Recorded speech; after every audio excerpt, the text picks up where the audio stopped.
nicely, and we will be cautious. Indeed. Because people don't always drive nicely. So, let's see what we can do.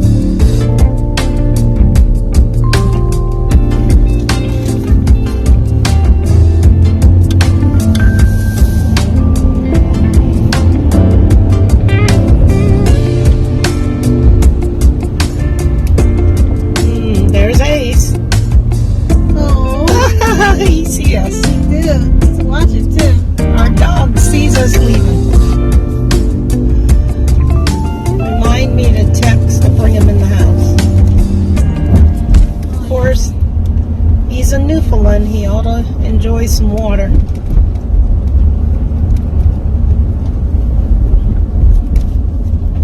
So we're just going to tape some of it on the freeway. Plus, he enjoys you singing to him. Yeah, he does. He got gravy this morning, and since he won't take medicine, I snuck a gabapentin in his gravy because he's having some spinal issues, some hip issues, as large dogs do. So he likes my gravy like everybody else in the house. So I'm making him gravy. Who's this man? Anytime they're ready to leave, that'll be great.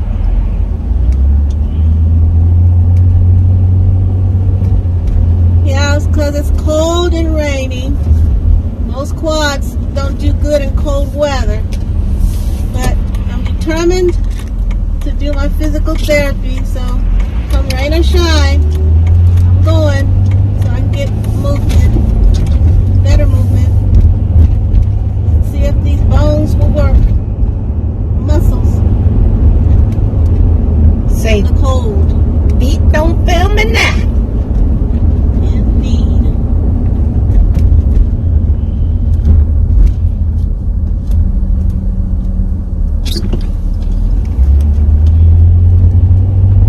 So this is, I don't know dates, October 22nd? Yes. Friday, October 22nd. Rained all night. Actually, it woke me up. I thought I had plugged the kitchen and I heard water overflowing.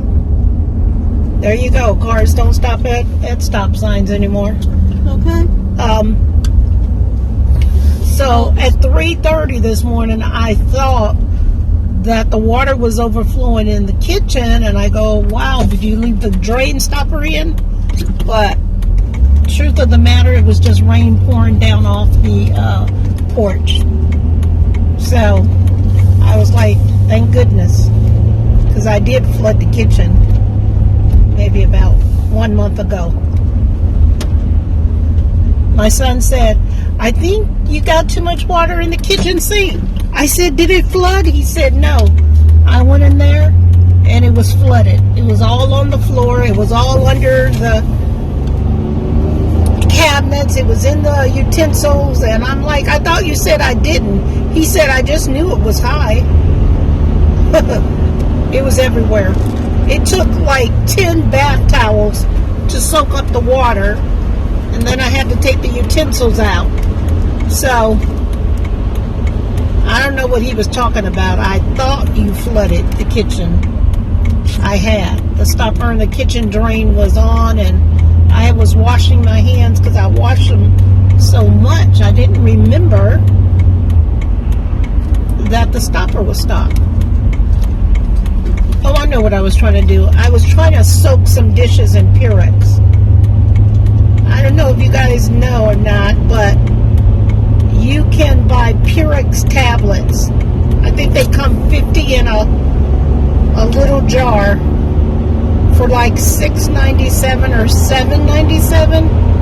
And so I put one Purex tablet in dishwater.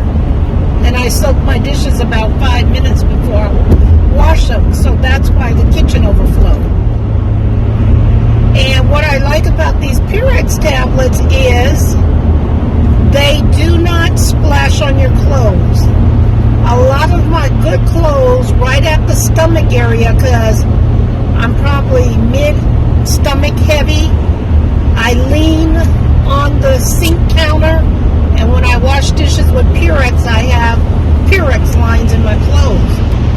But when I buy the Purex tablets, no bleach splatters on your clothes.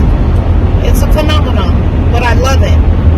It's you can buy it at Walmart, you can buy it at Amazon, and it's just the most wonderful thing. So that's how I flooded the kitchen.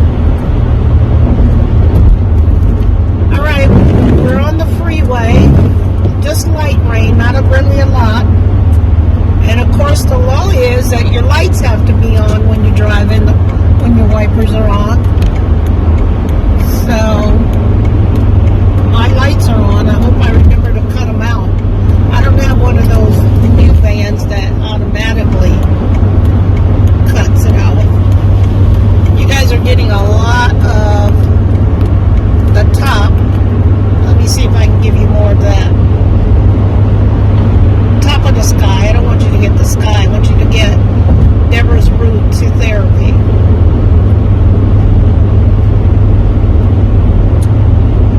Their appointment's at 10. We started out early because of the rain. The news said there were many, many accidents this morning, and they blamed it on the other driver. Always the other driver, but you also have to drive under the speed limit and know that it takes longer to brake. And you got to watch for the other driver all the time.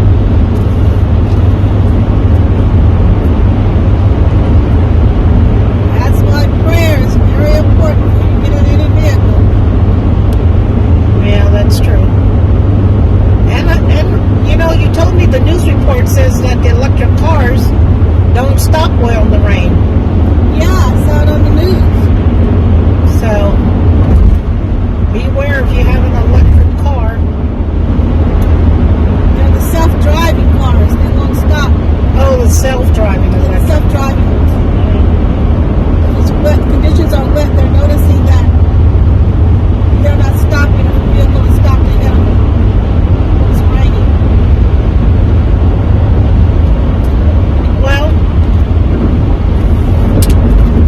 I don't think people should be in self-driving cars anyway. I think your brain makes you lose what you don't use. And so if you let the car drive itself, then you'll forget how to put your foot on the brake. You'll forget how to put it in gear. They had this guy that was reading and doing all kind of stuff while the car drive. We already have cell phones that took our memory away. I'm sorry, the camera keeps moving. My phone is top heavy. I don't know about you guys, but the cell phone is responsible a lot for dementia, because back in the day, everybody used to remember people's phone numbers. I know my parents used to say NE832 blah blah blah. NE8, and they knew what that was. That was 638. And so they had about 200 phone numbers in their head. Their neighbor's phone number, your phone number, their kid's phone number. But now you hit contact and it just automatically dial people. Or you say Google, Siri, Alexa, dial such and such. And so nobody knows anybody's phone number. If you were stopped somewhere, right, and you didn't have your cell phone, and you're in an emergency, and then the firemen or the highway patrol say, "What's your family number?" Contact what? Contact family. And then they tell you to put in your cell phone ICE, I think it's called. Yeah, ICE, in case of emergency. And still, you don't know that number. So when we let things do automatic stuff for us, it takes away a skill set. So I try sometimes to just practice dialing people's number on the keypad on my phone. I'm not 100% there, but I do it so that I'll know numbers. So just be cautious of all this automatic stuff they're coming out with. I'm sure it helps some things, but it also destroys other things. But a self-driving car, you put your hands in the hands of machinery, man-made machinery that does fail, robots that can't think, can't reason, and you don't know how many programmable circumstances they have in there. Well, maybe they made the program car out of video games, so maybe they do have people in there that do donuts. So what does your self-driving car does when he see a donut? Does he immediately stop? Or does he proceed right into the donut, do a donut with it, and come out, and you're unscathed? Maybe. Interesting.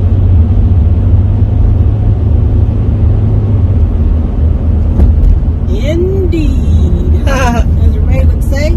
Indeed.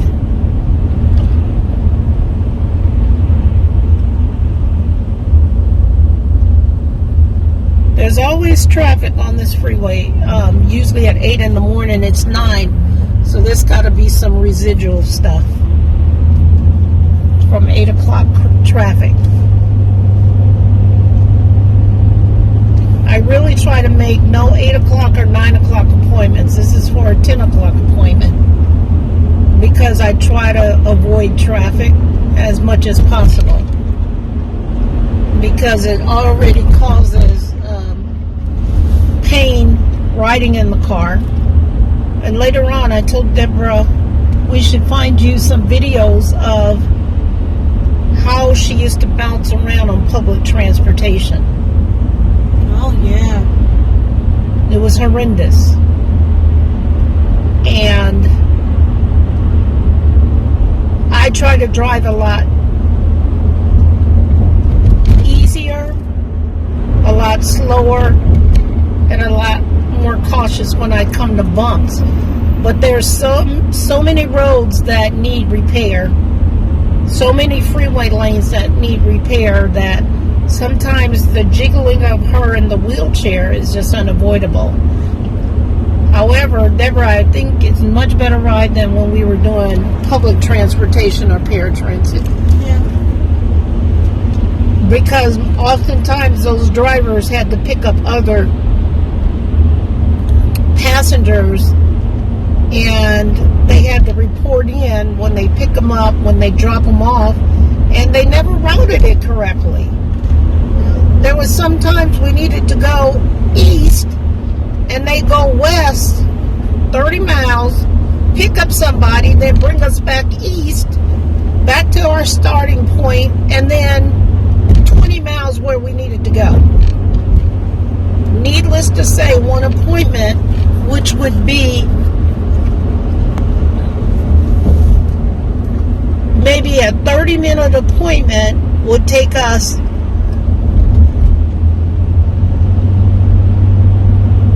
2.5 hours. And that's being kind. 2.5 hours before we made it home. Think I can say hi to the peoples? Oh yeah, say hi to the people. Can they see me on the cam? Well, I can try to turn the camera around if you want to. It sees me. Oh, and see your Mako. You see my Mako. On your hand. That's okay. Wait a minute. We'll get it when we get there. Oh. Can you see Deborah at all? Yeah, my face is the hand. Oh, we're having a Mako moment, everyone. When I got the van, that's what I did. I went and got it painted for Deborah. Uh-oh. There you go. Hi, everyone. Good morning.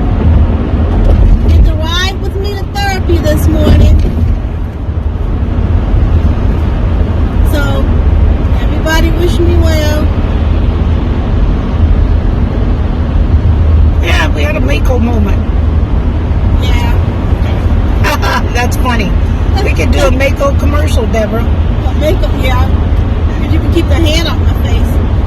And if you get your car painted at Mako, they do an okay job. They have like 4 or 5 different prices they give you. But if you give them cash, they give you a 25% discount, which is, $200 to $300 off, which is a lot. So the guy was very nice to me when I got this van painted. He was like, "Oh, your price is this much."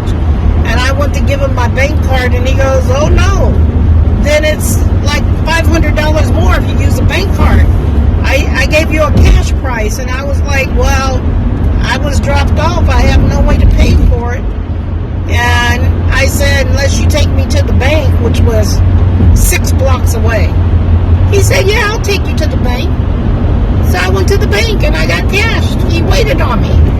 And I thought that was very nice because I saved $600. And I wanted Deborah to be in a decent ride. And so I immediately got the car painted, the van. A friend referred us to someone who had a disabled van, who knew our plight with riding to the doctor and riding to our religious meetings. It was just wow. Just wow. For a 7 o'clock meeting, we had to get on paratransit at 5 o'clock. Sometimes earlier than that, 4:30. Sometimes earlier than that. They have to pick up along the way. Right.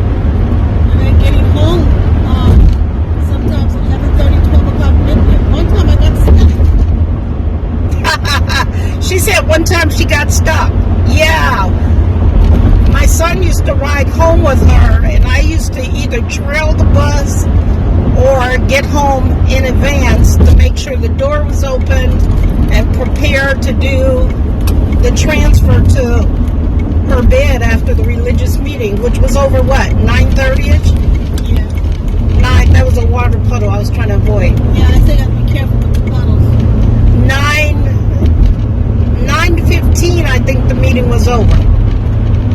Paratransit would come between 9:30 and 10 o'clock.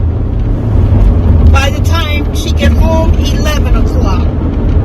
By the time I lifted her and put her in the bed, 12 p.m. But that night, she got home and her and Ray called. The lift gate would not open on paratransit. And because the lift gate wasn't open, the wheelchair could not be lifted to the curb. And I said, "Are you serious?"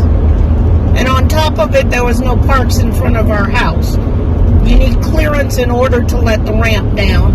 And it was full of all the residents. So, needless to say, Deborah, I think that was one of the bus drivers you knew or you liked or whatever. Yeah, he was always kind to me, that particular bus driver. So he was very accommodating with me waiting until midnight on the bus, making sure I was okay, kept asking if I was okay, if I needed anything. I think you even went out and offered him some coffee. I did. I gave you guys coffee and cookies. Not the special cookies, Deborah, but I gave them real cookies. I said, "You guys want peanut butter and jelly?" I didn't get that special cookie when I was on the bus. I gave them coffee and that cookies. Would have been a whole nother story altogether. And then they was cold. I said, "Y'all need blankets." And of course I was laughing about it, but it really wasn't funny. He kept calling his manager to come let the lift gate down. And mechanics had to come to the scene just like you call a tow truck. Hi.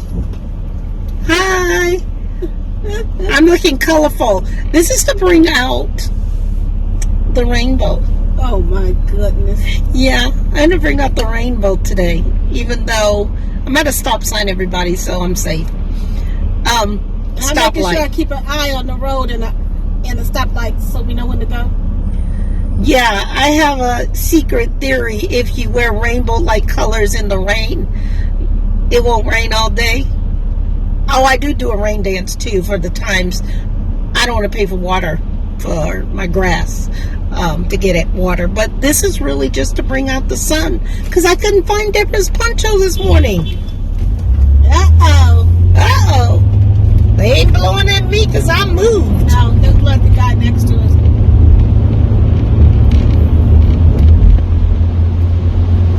Well, you want to turn the camera around, or you want to talk some more, Deborah? Well, I want to preserve my bouncy ride.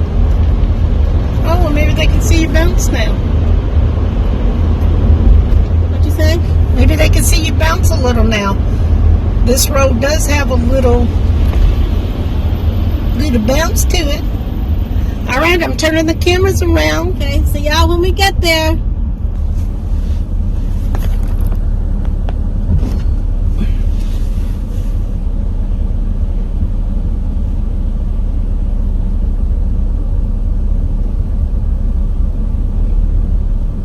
Oh, look at his. Can he get out of that door like that? He's holding the mirror up.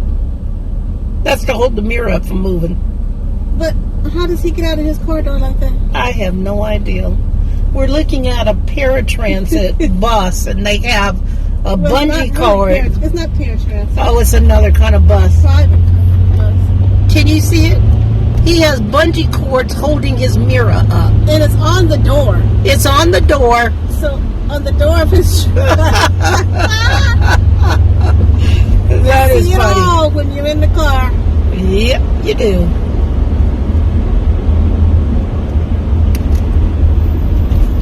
Well, we're in Berkeley, California, so you'll see some of the homeless camps along the street. Yeah. These people live around the streets, and it's quite a sad thing to see. Let's see if you can see some of the tents as I pass by. There you go.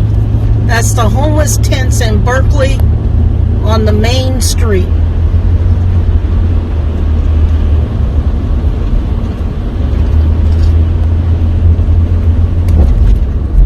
I love that the Watchtower commented that homelessness will be eradicated in God's new kingdom, but also it's every citizen's right to have housing. But it seems to be a problem. Uh-oh. This man is trying to jump out. Did you see him? Yeah. He didn't even pay No, attention. he didn't. He just dashed out. It was a bicyclist trying to cross the street. It was a big, wide street, but he wasn't being cautious.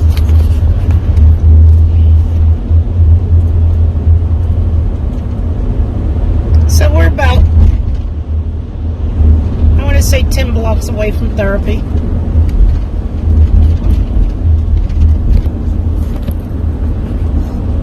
My telephone is heavy. It's probably not in the center. I have to do something about that. It's okay. It get the job done today. Let's just top it. I don't want Pixie. There you go. They're back around. Foggy.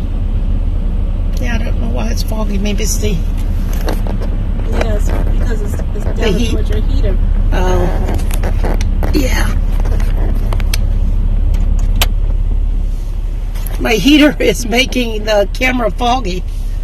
I have the defrost on, and it looked like the vent just decided it wanted to go up. Let's see if we can get the vent down.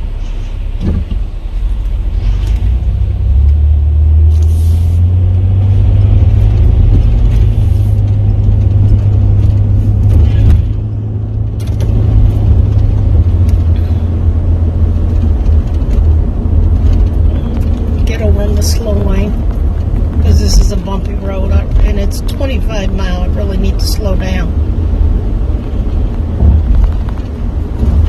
That's not me doing 30. That's another car on the side of me, you guys. So I don't want you to think that's me flying. That's a car on the side of me.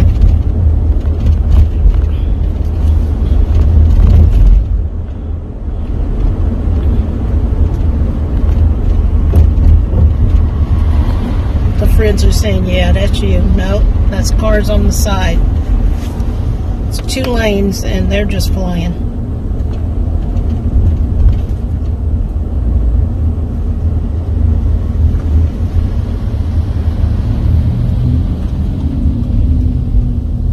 Well, so far it likes resting right there, Deborah. Okay. Did I think of that earlier? Huh? Well, I was trying to get on the freeway safely and make sure I was safe. Plus, with it like there, it bumps a little. Oh, you get an idea. The road is a little bumpy now, so I'm slowing down.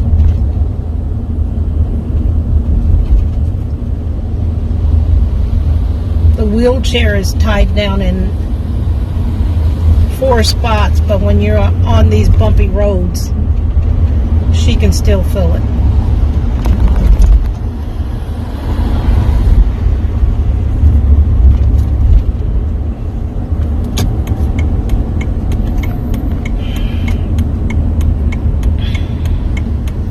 Okay, we got a little dip here. Alright, 2 blocks to go and we're there. And we have good timing. It's 9:22. Appointment's at 10.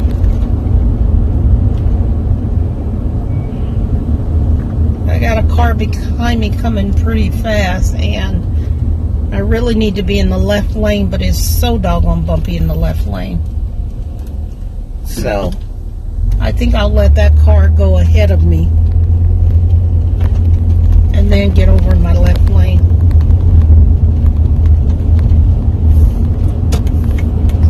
Sorry, Deborah, I got a lot of cars behind me, so I got to get in this lane to get in the driveway. So we're in a dippy lane right now. It's nothing but a patchwork street. And here we are. And he's driving fast, and he's in a handicapped van too behind me. And we are here.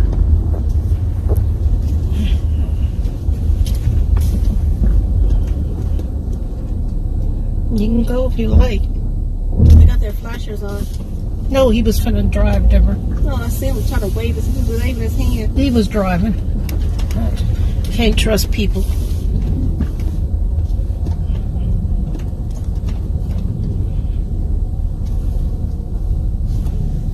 Put my mask on. Yeah, I'm gonna put my mask on too. All right, we're here.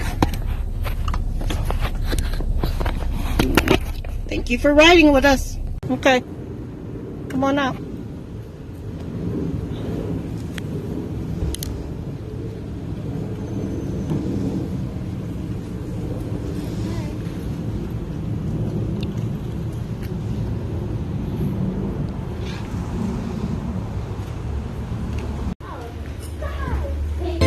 You know my vaccination card on here, so I need to cut this off when I get inside.